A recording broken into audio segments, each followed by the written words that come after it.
এই যে একজন প্যানেল থেকে আজকে চলে গেছে শুধু তা না, আমার প্যানেলের অন্য আরও অনেক প্রার্থীকেই মন্ত্রীপাড়া থেকে সব বিভিন্ন জায়গা থেকে চাপ সৃষ্টি করা হচ্ছে, তারা যেন বসে যায়, আগ থেকে যেন প্যানেলে না আসে। এখন আসার পরে এমনকি দুঃখজনক ঘটা হচ্ছে, কাউকে কাউকে পার্সোনাল তথ্য অনলাইনে ছেড়ে দেওয়ার হুমকিও দেওয়া হচ্ছে যে তুমি যদি না বসো তোমার পার্সোনাল অমুক তথ্য আমরা অনলাইনে ছেড়ে দেব।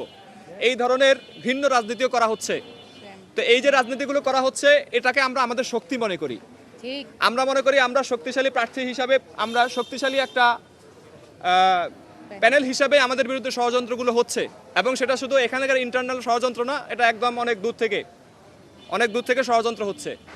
তো এই ষড়যন্ত্র মোকাবেলা করেই কিন্তু আমরা প্যানেল গঠন করেছি এবং আমরা লড়াই প্রায় শেষ প্রান্তের দিকে চলে এসেছি। ফলশ্রুতিতে আমরা কোনোভাবে আমাদের মনোবল ভাঙছে না। আমাদের যারা প্রার্থী ছিলেন আপনারা জানেন, এত ইয়ার ভিতর দিয়েও আমরা আমাদের যে শিডিউল সেই শিডিউলটা আমরা ব্রেক করিনি। আমরা আমাদের শিডিউল অনুযায়ী কাজ করছি। আমাদের আজকে 2টা প্রজেকশন মিটিং, একটা অলরেডি হয়ে গিয়েছে বঙ্গমাতা হলে, 7টায় আমাদের শামসুন্নাহর হলে আমাদের প্রজেকশন মিটিং আছে, সেটাও হবে ইনশাআল্লাহ। আমরা আমাদের কাজ জারি রেখেছি। আমি 1 নম্বর কথা বললাম যে আমাদেরকে এই যে নানানভাবে প্রেশার সৃষ্টি করা, প্রেশার ক্রিয়েট করা যাতে আমাদের প্যানেলটা ঠিকঠাকভাবে কাজ করতে না পারে, এটা যেমন ছিল। 2 নম্বর যে কাজটা করা হয়েছে, একটা ফ্রেমিং করা হয়েছে যে জুলাই অভ্যুত্থানের শক্তিকে মানে কি বলা হয় এটাকে ঐক্যবদ্ধ করার জন্য আমাদের মাহিন সরকার উনি ঘোষণা দিয়ে গেছেন যে জুলাই শক্তি ঐক্যবদ্ধ হবে। তাহলে আমি প্রশ্ন করব, আমার এখানে যারা বসে আছে তারা কি জুলাই শক্তি না? 71-এর চেতনাকে আওয়ামী লীগ যেভাবে এককভাবে বানাতে গিয়ে আমাদের বাংলাদেশের রাজনীতিকে নষ্ট করে দিয়েছিল, আমাদের এনভায়রনমেন্টকে নষ্ট করে দিয়েছিল, আমাদের মধ্যকার সম্পর্কগুলোকে নষ্ট করে দিয়েছিল, সেই অপচেষ্টায় আবার করা হচ্ছে 24কে কেউ একীভূত করার মাধ্যমে। আমরা বলবো যে 24কে বিক্রি করে কেউ যেন ভোটাধিকার মানে ভোট কিনতে না পারে, ভোট চাইতে না পারে, সিম্পেথি গেইন করতে না পারে, এই ব্যাপারে আমাদের শিক্ষার্থীরা অবশ্যই সচেতন থাকবে। 3 নম্বর কথা যে ব্যাপারটা আমরা বলতে চাচ্ছিলাম, আমরা আমাদের জিএস পদ উনি একজনকে সমর্থন দিয়ে উনি নিজের মতো সরে গিয়েছেন। তিনি যেহেতু এতদিন আমাদের সাথে ছিলেন, আমরা তাকে তার রাজনীতি বা তার যে ভাগ্য তিনি নির্ধারণ করেছেন, আমরা তাকে আমাদের ভাষা থেকে কোনো গালাগাল করব না বা আমরা তাকে দোষারোপ করব না। তিনি তার সিদ্ধান্ত নিয়ে তিনি তার রাজনীতির শেষ পেরেক মানে কফিনে শেষ পেরেক মেরেছেন, সেটা তার সিদ্ধান্ত ছিল। কিন্তু আমরা আমাদের সিদ্ধান্তে অটল আছি। আমরা আমাদের মতো করে চলবো, শেষ পর্যন্ত লড়াই করব।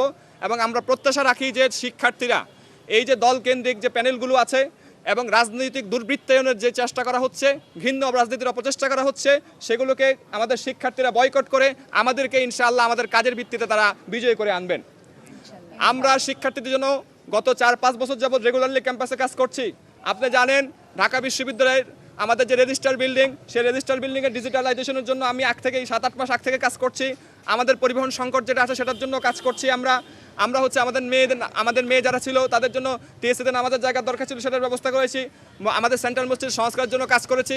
আমাদের নারীদের যে নিরাপত্তাহীনতার জায়গাটা সেটা নিয়ে আমরা কাজ করেছি। আমাদের মাতৃত্বকালীন ছুটি, গর্ভধারণকালীন অ্যাটেন্ডেন্সের হার কমানো, বেবি কেয়ার, এগুলো নিয়ে আমরা কাজ করে আসছি, অলরেডি কাজ করে আসছি, অন প্রসেসিংয়ে আছে। ফলশ্রুতিতে আমরা কারো কাছে কোনো চেতনা বিক্রি করে কিংবা চটকদার ইস্তেহার দিয়ে যাওয়ার দরকার নেই। আমরা আমাদের কাজগুলো নিয়ে মানুষের কাছে যাচ্ছি, ভোটারদের কাছে যাচ্ছি, ভোটারদের পক্ষ থেকে ব্যাপক সাড়া পাচ্ছি। এই আমাদের সাড়াকে দেখে কারো ভীত হয়ে কেউ আমাদের প্যানেলকে শেষ মুহূর্তে এসে আবারও ভাঙার অপচেষ্টা করছে। আমরা বলবো যে এই অপচেষ্টাকে আমরা রুখে দিতে চাই ইনশাআল্লাহ। আমাদের প্রত্যেকেই শক্তিশালী অবস্থানে আছে, আমাদের কেউ মনোবল ভাঙেনি। আমরা অনেকে আমাদের জন্য আফসোস করছেন, অনেকে ফেসবুকে পোস্ট করছেন যে জামাল ভাইয়ের জন্য বা আমাদের প্যানেলের জন্য একটা আফসোস যে আমাদের কোনো আসলে ক্ষতি হয়নি। বরং আমরা বলবো আমরা এই যে একটা ধাক্কা, এটাকে আমরা শক্তিতে রূপান্তরিত করবো ইনশাআল্লাহ। আমাদের মনোবল একদমই চাঙ্গা আছে। আমরা শেষ পর্যন্ত লড়াই করব। 9 তারিখ বিজয় ছিনিয়ে আমরা মাঠ ছাড়বো ইনশাআল্লাহ। তো আমরা মাঠ ছাড়বো না, আসলে আমরা শিক্ষার্থীদের জন্য মাঠে আগ থেকেই আছি, আমরা মাঠেই থাকবো আর কি। আমরা যদি শিক্ষার্থীরা পছন্দ করে আমাদেরকে বিজয়ী করবে, আমরা তাদের জন্য কাজ করব। যদি তারা মনে করে যে আমাদেরকে ছাড়া তারা নানানভাবে হয়তো অন্য কিছু দ্বারা প্রভাবিত হয়ে তারা যদি অন্যজনকে নিয়ে আসে, তাতেও সমস্যা নেই, আমরা মাঠে কাজ করব। আমরা আগ থেকে কাজ করছি, কাজ চলমান।